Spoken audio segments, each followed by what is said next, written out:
भोला बाबा छे हो तीन लोग के मालिक भांगा धतूरा हम ढेबा छी बालिक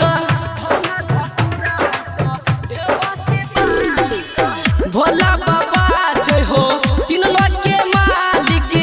भांगा धतूरा हम ढेबा छी बालिक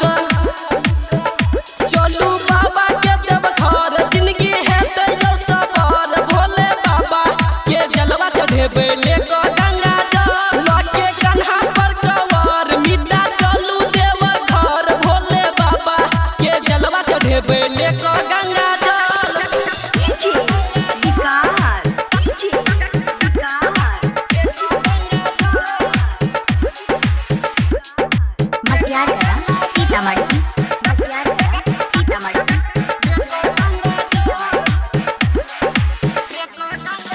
सजा के आस बाबा को देते पूरा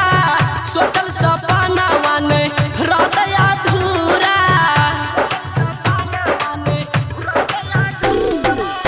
सजा के आस बाबा को देते पूरा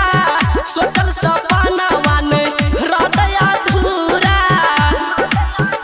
चलू बाबा के देव घर जिंदगी है तो सबर भोले बाबा के जलवा चढ़ेबे लेको गंगा जल लगे कन्हा पर कवर मिटा चलू देव घर भोले बाबा के जलवा चढ़ेबे लेको गंगा जल। माँ वैष्णवी फिल्म्स की शानदार प्रस्तुति।